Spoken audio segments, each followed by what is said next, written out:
सबसे पहले मुझे ये कमेंट करके बता दो कि आपका इन सेम में मार्क्स कितने आए थे और एंड सेम के लिए आपकी तैयारी कितने % हो चुकी है, क्योंकि आप जिस तरह से लिखोगे उसी तरह की चीज़ें आप सभी को नेक्स्ट टाइम आएगा और उसी तरह की चीज़ें मैं आप सभी को बताऊंगा, जिससे आपको जो टारगेट पाना है वो बहुत ज़्यादा हेल्प होगा। तो प्लीज़ कॉमेंट जरूर कर देना। अब बात करते गाइस, आप सभी को पता है कि एंड सेम 28 से स्टार्ट हो जाएगा और आप सभी ने तैयारी भी स्टार्ट कर दी होगी। बट अभी भी अगर जिसकी आंखें नहीं खुली है, बस वो इधर उधर घूम फिर रहा है, मजा कर रहा है, इसको टेंशन ही लेना देना नहीं। कोई टेंशन मत लो, कुछ दिनों के बाद अपने आप टेंशन आ जाएगा और मैं चाहता हूं कि तब टेंशन ना आए, बल्कि अभी टेंशन ले लोगे ना तो अभी कुछ भी स्टडी नहीं किए होगे तो भी बहुत अच्छा स्कोर कर दोगे, बहुत अच्छा स्कोर कर दोगे। देखो गाइस, मैंने आप सभी से पूछा इन सेम के मार्क्स, प्लीज कमेंट कर देना। इन सेम में बहुत सारे बच्चे इसलिए थोड़ा बहुत फोकस नहीं करते, जबकि करना चाहिए, वो अपने को सपोर्ट करता है, इसलिए फोकस नहीं करते यार यहाँ कोई फेल होने का कोई टेंशन ही नहीं है। तो हो सकता है कुछ बच्चों का अगर 30 में से मान लो 0 मार्क्स आया भाई, 0 मार्क्स आए, तो अब उन्हें पता है, अब उन्हें पास होने के लिए 100 में से 40 मार्क्स चाहिए। सही बात है, 100 में से 40 मार्क्स चाहिए। तो भाई अभी आप पेपर देने वाले हो एंड सेम का 70 का, तो 70 में से आपको 40 मार्क्स निकालना है। ये देखो, मतलब 50% से भी ज्यादा मार्क्स निकालना है। अगर आपका इन सेम में 0 मार्क्स आए होगा तो एंड सेम में 70 में से 40 निकालोगे, क्योंकि कुल मिला के ये 30, ये जो हमारा 30 मार्क्स था, ये 30 मार्क्स और ये 70 मार्क्स कितना होता है 100, और 100 में से कुल मिला के कितने चाहिए 40 मार्क्स चाहिए।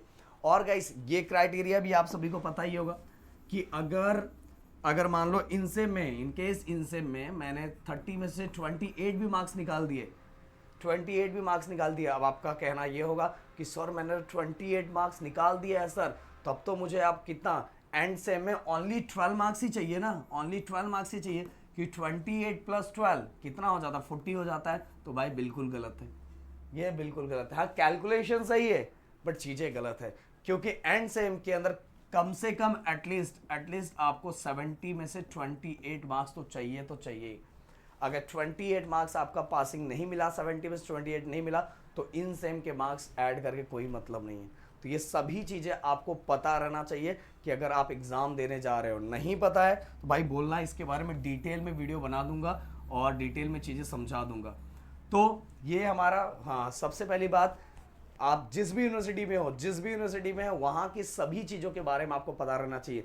अब अगर आपका टारगेट एंड सेम आपका 70 मार्क्स का है और आपका टारगेट है 60+ का, तो भाई 60+ का जब टारगेट है तो आपको ये 3 चीज़ें, सबसे पहले आपके यूनिवर्सिटी का paper pattern, then paper presentation, बहुत मोस्ट इंपॉर्टेंट है, पहले बता रहा हूँ, बहुत लोग इसको सीरियस नहीं लेते। पेपर को जितना अच्छा प्रेजेंट कर सकते हो, जितना अच्छा सामने वाले को, जो पेपर चेक करने वाले, आप सभी को पता है आपका पेपर यूनिवर्सिटी के अंदर चेक होगा, तो यूनिवर्सिटी के अंदर जब पेपर जाएगा तो वहां आप पेपर जितना आसान बना के भेजोगे ना, जैसे पेपर आपके पास जब आसान आता है तो आप सॉल्व फटाफट कर देते हो, उसी तरह से पेपर जितना आसान लिख के भेजोगे, उतना सामने वाले को चेक करने के लिए जितना आसान रहेगा, तो भाई वो उतने मार्क्स कट होने के चांसेस कम रहते हैं। आप बोलोगे सर कि आसान मतलब मैं लिखता ही नहीं हूँ ना सर, लिखूंगा नहीं तो फटाफट 0 दे देंगे।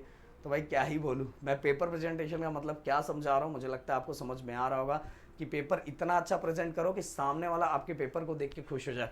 अगर इससे रिलेटेड आपको कुछ सेपरेट वीडियो चाहिए तो इसके लिए भी कमेंट कर देना, तो एसपीपीसी से रिलेटेड मैं एक सेपरेट वीडियो इस पे ला दूंगा जो एंड सेम वाले बच्चों को बहुत ज़्यादा हेल्प करेगा। तो भाई पेपर पैटर्न, पेपर प्रेजेंटेशन, इसके बाद आप सभी को क्वेश्चंस को आइडेंटिफिकेशन करना बहुत जरूरी है। क्वेश्चन का आइडेंटिफिकेशन 2 जगह करना जरूरी है। एक तो जब आप एग्जाम दे रहे हो उसमें ऑप्शन रहता है क्वेश्चन नंबर 1, क्वेश्चन नंबर 2। आपके यूनिवर्सिटी के अंदर इस तरह से होता है, क्वेश्चन नंबर 1, क्वेश्चन नंबर 2 में से जो और रहता है, और दिया रहता है, तो या तो ऊपर वाला करो या तो नीचे वाला करो। ऊपर वाले में ABC 3 क्वेश्चन है, नीचे भी ABC 3 क्वेश्चन है। तो आप ऊपर वाला भी कर सकते हो, ऊपर करना है तो ऊपर वाला ही सब करो, या नीचे वाला करना है तो नीचे वाला ही कर, पर दोनों में से एक ही करना है, इस तरह का है। हाँ अगर आपको चाहिए कि मैं एसपीयू का कोई पेपर लाके आपको दिखाऊं कि इस तरह का होता है, तो उसके लिए भी आप वीडियो नीचे कमेंट कर सकते हैं, जो भी आपका रिक्वायरमेंट है, जो भी मुझे लगेगा इन बच्चों को अभी तक ये चीज़ें नहीं पता है तो उसके बारे में डिटेल चीज़ें मैं बताऊंगा। तो ये क्वेश्चन का आइडेंटिफिकेशन आपको पेपर के टाइम भी चाहिए, जब आप हॉल में बैठे हो और पेपर लिख रहे हो तो भी आइडेंटिफिकेशन प्रॉपर होना चाहिए, और साथ में अभी जब आप तैयारी स्टार्ट करने वाले हो तो भी क्वेश्चन का आइडेंटिफिकेशन बहुत जरूरी है। अब क्वेश्चन का आइडेंटिफिकेशन मतलब सर क्या बोल रहे हो आप, उस समय तो हमें समझ में आया कि ऑप्शन को सही तरीके से सिलेक्ट करना है, बट दूसरा वाला आइडेंटिफिकेशन ये नहीं समझ में आ रहा है। ये आइडेंटिफिकेशन ये है गाइस कि आपको ये चेक करना है, हो सकता है आप में से बहुत सारे बच्चे ऐसे होंगे जिनकी कुछ भी पढ़ाई नहीं हुई, और कुछ ऐसे भी होंगे जिनकी पढ़ाई हो चुकी है, उनको प्रॉपर तरीके से ये नहीं पता कि किस टाइप के क्वेश्चन हमारे जो यूनिवर्सिटी के एग्जाम है किस टाइप के क्वेश्चन आते हैं। तो भाई यही तो हमें क्या करना है, 2-3 साल के पेपर को उठाना है, 2-3 साल के पेपर को ये उठा के करना है कि कौन सा क्वेश्चन हमारे यूनिवर्सिटी में बार बार पूछा है, और उस तरह के क्वेश्चन को हमें आइडेंटिफाई करना है।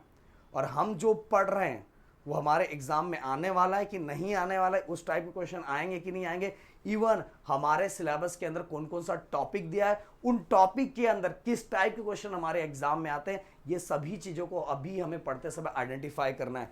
अब बोलोगे सर ये तो बहुत ज़्यादा टेंशन हो गया, तो यहाँ भी कुछ चीज़ें बताने वाला हूँ। उसके पहले अगर ये सभी प्रॉब्लम आ रहा है, वैसे तो यूट्यूब चैनल पर मेरे पूरे वीडियोज़ मैंने डाले, मैं कोई वीडियोज़ हटा नहीं रहा हूँ, सब वीडियोज़ मैंने डाल के रखे, ओके, आप आराम से पढ़ सकते हैं। बट फिर भी अगर कोई बच्चे को, जैसे मुंबई यूनिवर्सिटी का नेक्स्ट लेवल पे हमारा कोर्स चल रहा है, उन बच्चों का ऐसे ऐसे बच्चे थे ना, मैं बता रहा हूँ, अब तो उनके 3 मॉड्यूल हमने पूरे कंप्लीट करा, पूरा सिलेबस क्रैश कोर्स नाम का था, पूरा सिलेबस हम कंप्लीट कर रहे हैं।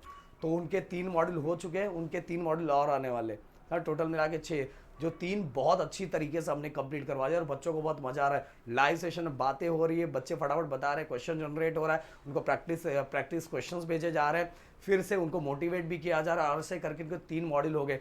फॉर्मूला स्टार्टिंग में पहले राहुल सर फॉर्मूला बताते हैं, फॉर्मूला को पुटिंग कैसे करते हैं वो समझाते हैं, फॉर्मूला लर्न भी करवाते हैं। इतनी सब चीज़ें हो रही है मेरे दोस्त, तो अगर आपको कहीं भी डर लग रहा है कि सर अपना गड़बड़ हो सकता है, तो भाई फटाफट इनरोल हो जाओ ऐप के अंदर। प्रदीप गिरी एकेडमी ये ऐप है, नाम यही है प्रदीप गिरी एकेडमी, प्रदीप गिरी सर नहीं, प्रदीप गिरी एकेडमी। और एसपीपी को 11 दिसंबर से क्रैश कोर्स हम स्टार्ट कर रहे हैं, जिसमें बहुत सारे बच्चे ऑलरेडी जुड़ चुके हैं, और जो प्राइस है 1999 है, और ये हेल्पलाइन नंबर जिस पे कॉल करके आप बात कर सकते हो कि आपको कोई क्वेरी है, कुछ भी है। तो भाई फटाफट अपनी सीट बुक कर लो बंद होने से पहले, क्योंकि रिस्पॉन्स नेक्स्ट लेवल का है। मुंबई वाले बच्चे तो मतलब बहुत धमाकेदार तरीके से पढ़ रहे हैं, पर मैं चाहता हूँ कि पुणे वाले बच्चे भी मस्त पढ़े। उनको देखो नेक्स्ट अगले सेमेस्टर में जाओगे, अगर अपने साथ कुछ साथ में लेके जाते हो, उधारी लेके जाते हो, बहुत भारी पड़ेगा, बहुत बुरा भी लगेगा। इससे अच्छा है उस समय बहुत सारा फॉर्म भरना, ये भरना, वो भरना, उस चक्कर में ये सब पैसे चले जाएंगे। इससे अच्छा है कि अभी अपना सब्जेक्ट अच्छे से निकाल के जाओ, वहाँ बिल्कुल डिप्रेशन आएगा। और फिर इस बार तो अगले सेमेस्टर के लिए हम ऑलरेडी पहले ही जो कोर्स है लॉन्च कर देंगे, जिससे तुम 6 के 6 महीने हमसे पढ़ोगे, और 6 के 6 महीने पढ़ोगे तो नेक्स्ट लेवल का चैंपियन हम आपको बना देंगे। और बाकी ये जो हम क्रैश कोर्स ला रहे हैं, ये तो पूरा सिलेबस जैसा ही पढ़ा रहे हैं, मुंबई वाले बच्चे पढ़ रहे हैं ना, इसलिए उनको पता है। और बाकी चीज़ें आप भी ज्वाइंट हो जाओ। और आपने राहुल सर का लेक्चर तो देखा ही है, अगर आप में से राहुल सर का किसी ने लेक्चर नहीं देखा तो राहुल सर का लेक्चर जाके देख लो, पूरा क्रैश कोर्स राहुल सर ही लेने वाले। तो राहुल सर का लेक्चर देख लोगे तो आपको ऑलरेडी समझ में आ जाएगा। तो भाई फटाफट इनरोल हो जाओ, लिंक डिस्क्रिप्शन में। अब गाइस आपको क्या करना है कि आपको ये भी एनालाइज करना है कि क्वेश्चन नंबर जो आपका अपना मॉड्यूल 3 है, मॉड्यूल 4 है, मॉड्यूल 5 है, मॉड्यूल 6 है। यहाँ मैंने क्वेश्चन लिखा हुआ है, इसको कट करता हूँ मैं।